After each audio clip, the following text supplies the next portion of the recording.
নিচু করে উঠে।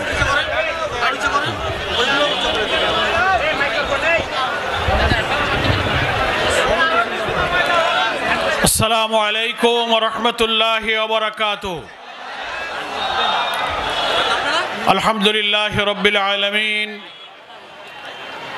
সালাতু ওয়াসসালামু আলা সাইয়্যিদিল মুরসালিন ওয়া আলা আলিহি ওয়া সাহাবিহি আজমাইন। বাংলাদেশ জামাত ইসলামীর ডুমুরিয়া উপজেলা শাখার উদ্যোগে দাড়িপাল্লা মার্কার সমর্থনে আজকের এই ছাত্র গণজামায়াতের সংগ্রামী সভাপতি ডুমুরিয়া উপজেলার সম্মানিত আমির মাওলানা মুক্তার হোসাইন, আপনারা এতক্ষণ ধরে ইতিমধ্যেই জেনেছেন মঞ্চে অনেক সম্মানিত অতিথিবৃন্দ বসা আছেন, নাকি বলেন? আপনারা ডাকসু ভিপি সাদিক কাইমকে দেখলেন এবং তার বক্তব্য শুনলেন, কেমন লাগলো? বহুদিনের আকাঙ্ক্ষা পূর্ণ হলো, নাকি বলেন? জাহাঙ্গীরনগর বিশ্ববিদ্যালয়ের জিএস, জাহাঙ্গীরনগর বিশ্ববিদ্যালয় ছাত্র সংসদের একজন নির্বাচিত সদস্য, রাজশাহী বিশ্ববিদ্যালয়ের হলের ভিপি সহ অনেক নেতাকে আমরা এখানে পেয়েছি। বাংলাদেশ জামাত ইসলামীর সম্মানিত জেলা আমির, সেক্রেটারি, সহকারী সেক্রেটারি বৃন্দ, খুলনা মহানগরী আমির, ইসলামী ছাত্র শিবিরের মহানগরী জেলার শ্রমিক কল্যাণ ফেডারেশন সহ অনেক নেতৃবৃন্দ আমাদের মঞ্চে বসা আছেন, অনেক সুধীবৃন্দ আছেন, মুআজ্জাজ ওলামায়ে কেরাম আছেন, আমাদের সনাতন কমিটির সভাপতি বাবু কৃষ্ণ নন্দী, সেক্রেটারি প্রিন্সিপাল দেবপ্রসাদ মণ্ডল, ডক্টর হরিদাস মণ্ডল সহ অনেক এখানে উপস্থিত আছেন।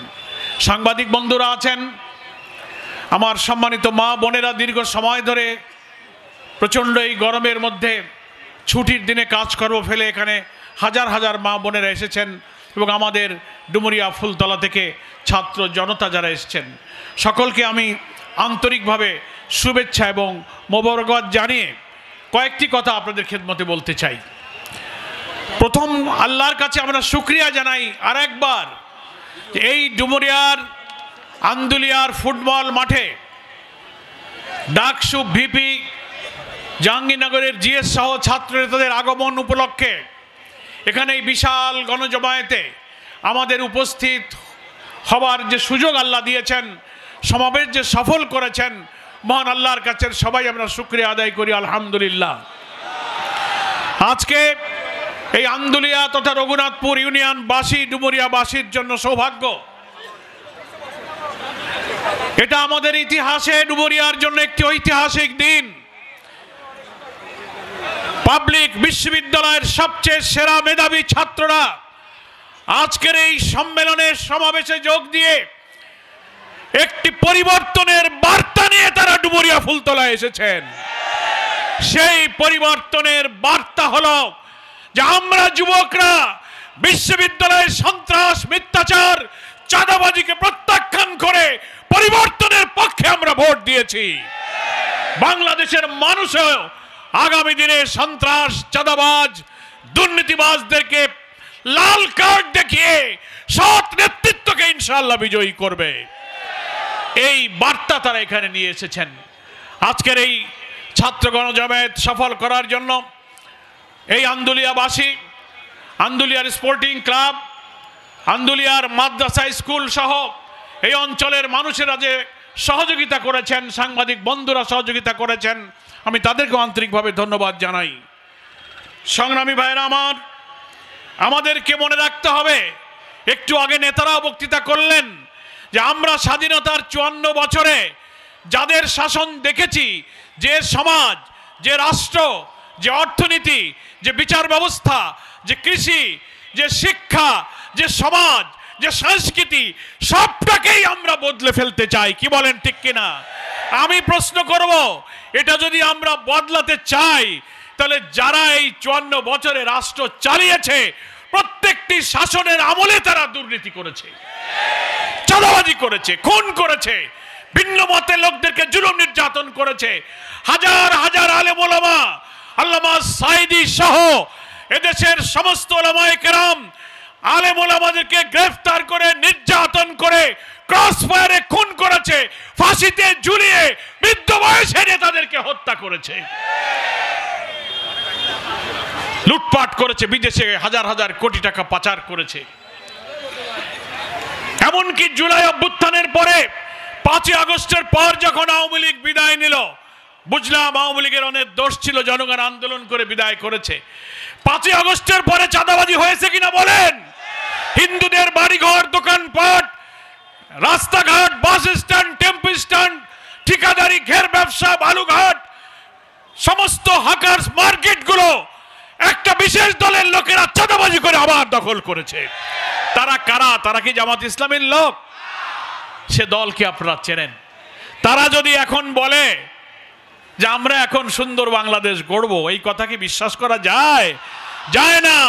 পরিবর্তন মানে হলো আগে যা দেখেছি সেটাকে লাল কার্ড দেখাইতে হবে। নতুন বাংলাদেশ চাই। জামাত ইসলামের আমির, বাংলাদেশের 18 কোটি মানুষের নন্দিত নেতা, নতুন বাংলাদেশের স্বপ্ন সারথী ডাক্তার শফিকুর রহমান পরিষ্কার করে বলেছেন, আমাদেরকে যদি মহান আল্লাহ তাআলা দয়া করেন, বাংলাদেশের মানুষ যদি ভালোবেসে রাষ্ট্রের দায়িত্ব দেন, আমরা যে বাংলাদেশ গড়ব সেই বাংলাদেশ হবে নতুন বাংলাদেশ। সেই বাংলাদেশ হবে মানবিক বাংলাদেশ। সেই বাংলাদেশে ক্ষুধা, দারিদ্র, অন্নহীন, বস্ত্রহীন, নিরন্ন মানুষের হাহাকার থাকবে না, এমন একটি বাংলাদেশ গড়তে চাই।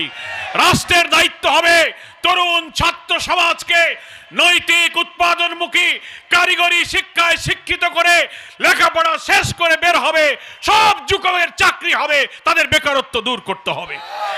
কৃষি অর্থনীতির বিপ্লবী পরিবর্তন আনতে হবে।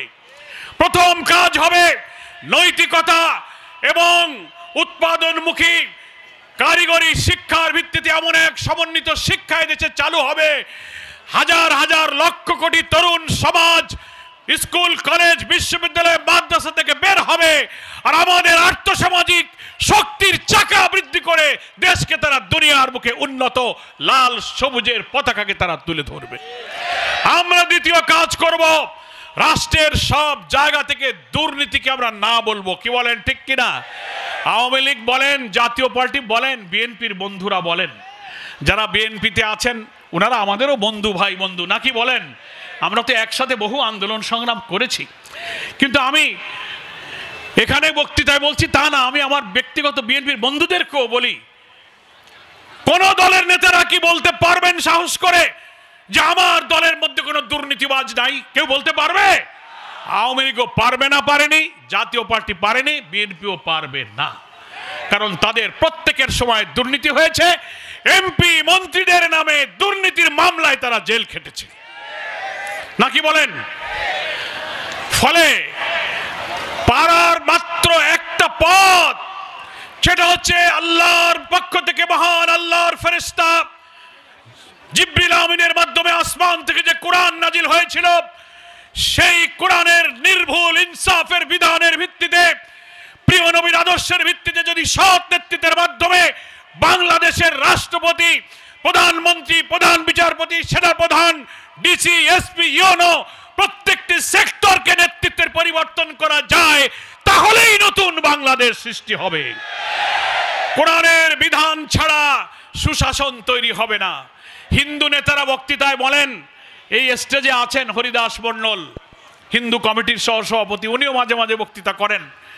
একদিন রুদাঘরার মিটিংয়ে বক্তৃতা করে বলতেছে, হরিদাস বাবু, এই দেশে যদি কোরআনের শাসন চালু হয় তাহলে আমরা হিন্দুরাই সবচেয়ে ভালো থাকব। তা আমি তো অবাক হইলাম, আমি ভাবলাম কি হরিদাস বাবু আপনি কি বললেন? বলে, না দাদা, কোরআন যেহেতু সৃষ্টিকর্তার বিধান, আমরাও সেই সৃষ্টিকর্তার সৃষ্টিকর্তার বিধানের ভিত্তিতে যদি কোনো দেশ চলে, সেখানে আমরা হিন্দুরা, সব ধর্মের লোকেরাই সবচেয়ে নিরাপদ থাকব। কি এটা আপনাদের বিশ্বাস হয়? সেই বিধান যদি জারি হয় তাহলেই দুর্নীতিমুক্ত সমাজ চালু হইতে পারে, পারে কিনা বলেন? ফলে আমরা সবাই পরিবর্তন চাই। আমরা পুরনো জিনিসকে আর সামনে আনতে চাই না, নতুন জিনিস চাই। উই নিড চেঞ্জ, আমরা পরিবর্তন চাই এবং আমরাই সেই পরিবর্তন আনবো। We will bring the change, আমরাই সেই পরিবর্তন আনতে পারি।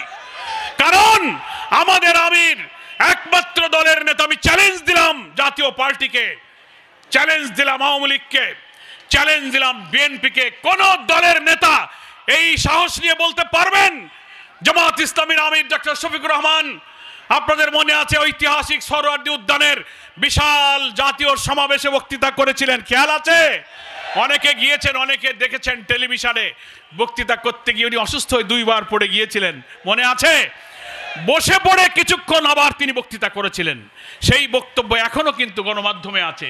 সেখানে তিনি বলেছিলেন দলের নেতা হিসাবে, সেই কথাটা আমি সব দলের নেতাদেরকে আজকে শুনতে বলবো, সাহস থাকলে সেই চ্যালেঞ্জ গ্রহণ করুন। উনি বলেছিলেন বাংলাদেশে যদি জামাত ইসলামীর হাতে আল্লাহ তাআলার দিন বিজয়ী করার জন্য জনগণ রাষ্ট্র ক্ষমতা দেয়, আমরা শাসক হব না, আমরা সেবক হব। তিনি বলেছিলেন নির্বাচিত জামাতের কোন এমপি মন্ত্রীরা সরকারের কোন ট্যাক্স ফ্রি গাড়ি, সরকারের কোন প্লট ফ্ল্যাট কোনো কিছু গ্রহণ করবে না। অন্য দলের লোকেরা এই কথা বলতে পারবে না, কারণ বলবে যে এই যদি না নিলাম তো ভোট করে লাভ কি, যে জন্য করলাম তাই তো হইল না। থাকলে আমি প্রত্যেকটি দলের প্রধানকে অঙ্গীকার করতে বলি, জাতির কাছে বলুন যে আপনার এমপি মন্ত্রী নির্বাচিত হলে সরকারের সুযোগ নিয়ে ট্যাক্স ফ্রি গাড়ি নেবে না, সরকারের কম মূল্যের ফ্ল্যাট এবং বাড়ি জমি জমা কিনবে না। সাহস থাকলে সেই প্রতিশ্রুতি দেন, দিতে পারবেন না, কারণ দিলে আপনার দলের লোক থাকবে না, কেটে পড়বে, বলে তোমার দলে আসি তো কিছু পাওয়ার জন্য। তারপরে ডক্টর শফিকুর রহমান বলেছিলেন হ্যাঁ, উন্নয়নের কাজের জন্য সরকার অনেক সময় অর্থ বরাদ্দ দেয়, রাস্তাঘাট, ব্রিজ, কালভার্ট, বিদ্যুৎ, স্কুল কলেজের উন্নয়নে অনেক টাকা এমপি মন্ত্রীদের কাছে আসে। আমাদের আমির সাহেব বলেছিলেন সেই টাকা উন্নয়নের জন্য যাবে, তবে জামাতের এমপিরা, জামাতের মন্ত্রী উন্নয়নের যে টাকা পাবে, তারা সেই উন্নয়নের জন্য সেই এলাকায় কত টাকা পেয়েছে সেই কাজ করবে, কাজ শেষে তার হিসাব সেই এলাকার জনগণের কাছে পেশ করতে হবে। মহান আল্লাহর শুকরিয়া জানাই করে আমি আপনাদের সন্তান ভাই হিসাবে আপনাদের কাছে আমি আল্লাহর কৃতজ্ঞতা জানিয়ে বলি, আপনাদের মনে আছে, আপনারাও বোধহয় সাক্ষী আছেন, 2001 থেকে 6 সাল পর্যন্ত আপনারাই তো দাঁড়িপাল্লায় ভোট দিয়ে আমাকে এমপি বানিয়েছিলেন, নাকি বলেন? নির্বাচনের পরে প্রায় 350 কোটি টাকার উন্নয়নের কাজ, আমি একজন অল্প বয়স তখন ছিল, তরুণ একজন এমপি হিসেবে জীবনের প্রথম অভিজ্ঞতা অনুযায়ী 350 কোটি টাকার উন্নয়নের কাজ করেছিলাম। আমি আমার উন্নয়নের কাজের কত টাকা পেয়েছি, কোন রাস্তা, কোন স্কুল, কোন কলেজ, কয়টা টিউবওয়েল, কয়টা মন্দির, কয়টা শ্মশান, কোথায় বিদ্যুৎ দিয়েছি, প্রত্যেকটি কাগজে লিখে বই ছেপে কোনটায় কত টাকা পেয়েছি বই ছেপে আমি বিতরণ করেছি। কি আপনারা পেয়েছেন? অনেকে সে বই, অনেকের বাড়িতে সে বই আছে। আপনারা সেই উদাহরণ তৈরি করতে পারবেন না। এটার নাম হচ্ছে পরিবর্তনের বাংলাদেশ। সেই বাংলাদেশের জন্য আগামী নির্বাচনে আলহামদুলিল্লাহ শুধু জামাত ইসলামী নয়, ইসলামী দল সহ 8টি দল, আলেম ওলামা, বিভিন্ন ইসলামী দল এখন একমত হয়েছে যে স্বাধীনতার পর সবাই তো আমরা কোরআনের বিধান, সৎ নেতৃত্বের কথা বললাম, আমরা দেখতে পেলাম না। এবারেই একটা সুযোগ এসেছে, যেহেতু এবার শাসন ক্ষমতায় কোনো রাজনৈতিক দল নেই, অন্তর্বর্তীকালীন একটা নির্দলীয় সরকার এখন আছে, তা কি না বলেন? 2014, 18, 24-এর 3টা ভোট আমার মা বোনেরাও দিতে পারে নাই, আমরাও দিতে পারি নাই, যাওয়ার আগে কয় ভোট হয়ে গেছে। আমি 18 সালের নির্বাচনে আমিও প্রার্থী, আমাকে বানানো হয়েছিল, আমিও ভোট দিতে পারিনি। পুলিশ, আমি প্রার্থী, প্রতিদিনে 2-3 বার বাড়িতে দফায় দফায় আমাকে গ্রেফতারের জন্য অভিযান চালাইছে। আমি বললাম আমি ভোট দিতে আসবো ভোট কেন্দ্রে, বলে আপনি ভোট দিতে আসলে আপনি গ্রেফতার হয়ে যাবেন।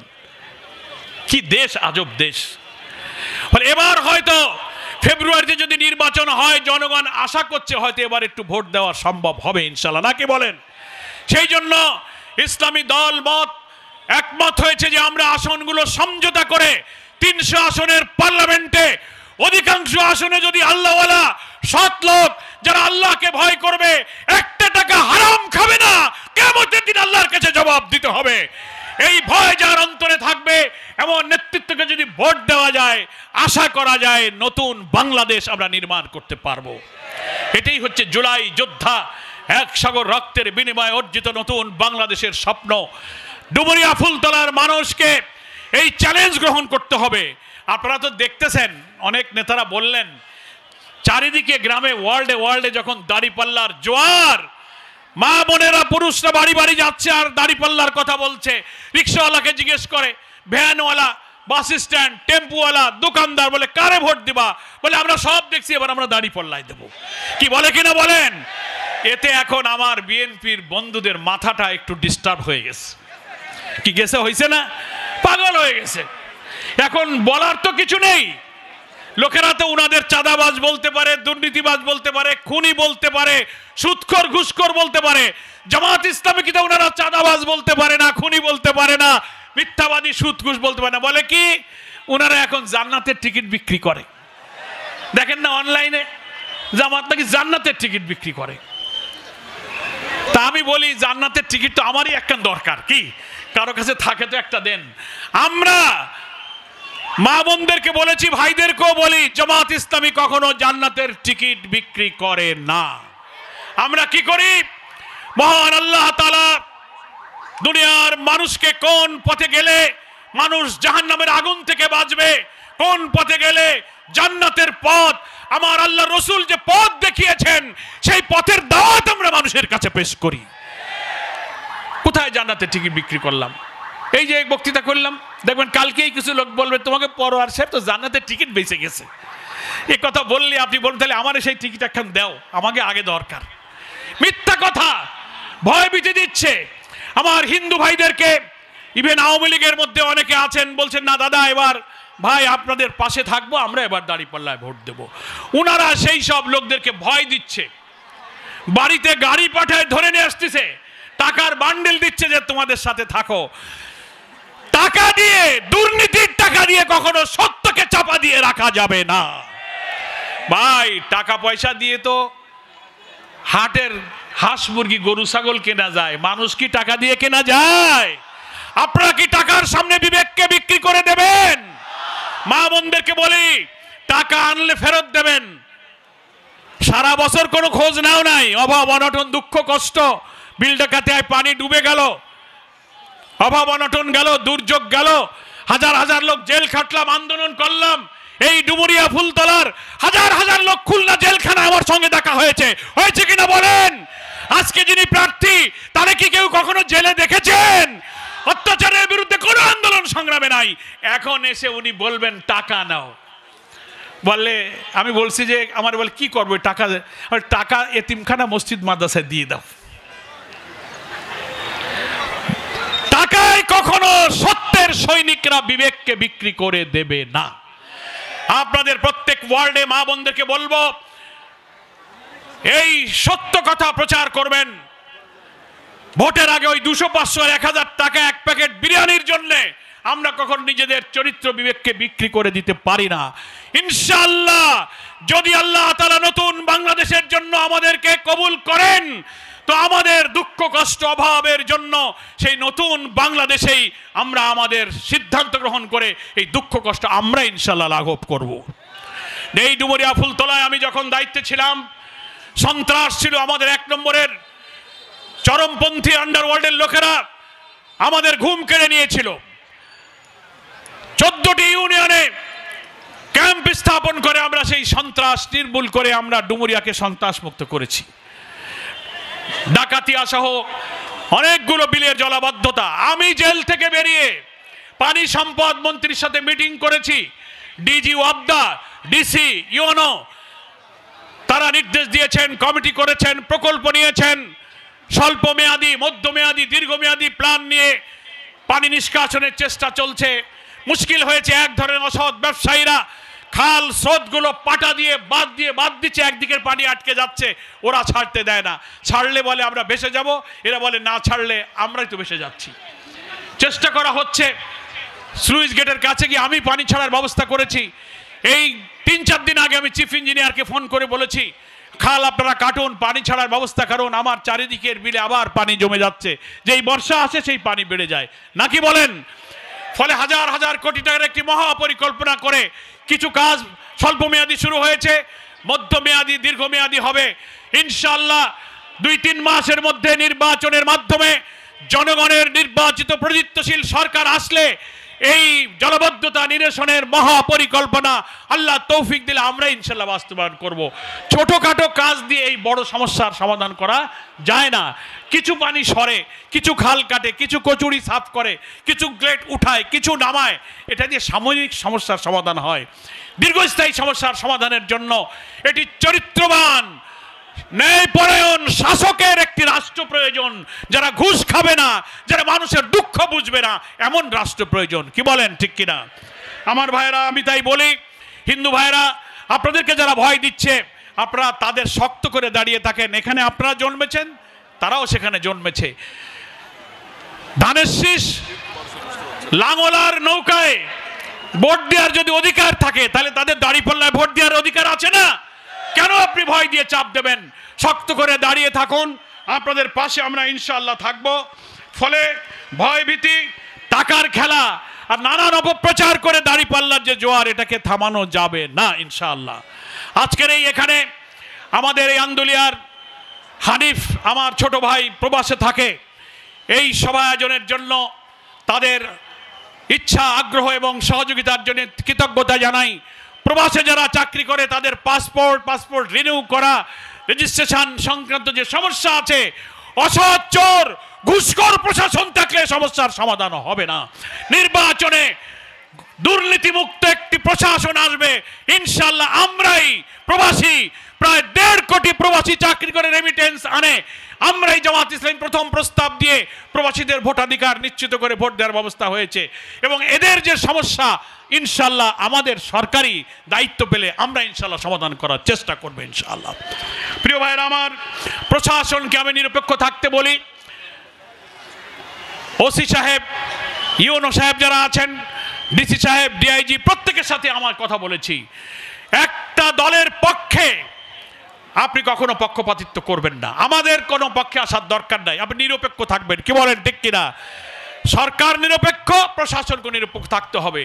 তা না হলে দলীয় স্বার্থে অন্যকে চাপ দিয়ে দলে আনা, ভোট কেটে ভোট কেন্দ্র দখল করে দিনের ভোট রাতে করলে কি পরিণতি হয় দেখেছেন না? প্রধান নির্বাচন কমিশনকে জেলে যেতে হয়েছে, প্রধান বিচারপতিকে জেলে যেতে হয়েছে, বায়তুল মোকাররমের খতিবকেও পালায় যাইতে হয়েছে। ফলে ওসি, ডিসি, এসপি, এখন ওই আন্তর্জাতিক ট্রাইব্যুনালে পুলিশের কমিশনাররাও এখন চোখের পানি ফেলতেছে।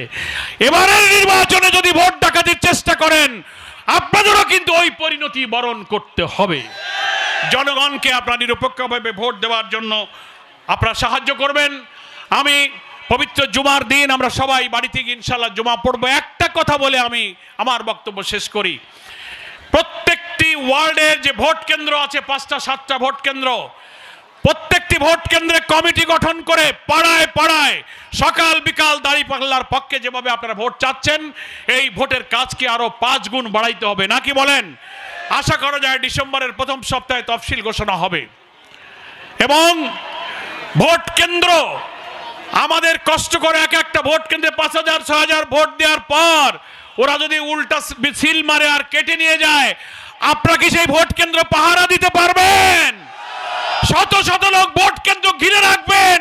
এত কষ্ট করা ভোট আমরা কাউকে কেড়ে নিতে দেব না। সকাল থেকে ভোট কেন্দ্র দখল করবেন। আপনারা সকলে আজকের এই ছাত্র গণজমায়েত যে সফল করেছেন, বিশ্ববিদ্যালয়ে, ঢাকা, রাজশাহী, জাহাঙ্গীরনগরের বিপ্লবী ছাত্র নেতাদেরকে আপনারা চোখে দেখতে পেলেন, বক্তব্য শুনলেন। আমরা আল্লাহর কাছে এই জন্য কৃতজ্ঞতা জানাই।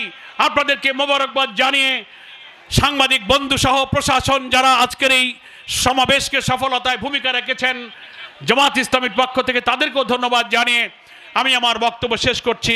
আল্লাহ হাফেজ। বাংলাদেশ জিন্দাবাদ, জামাত ইসলামী জিন্দাবাদ।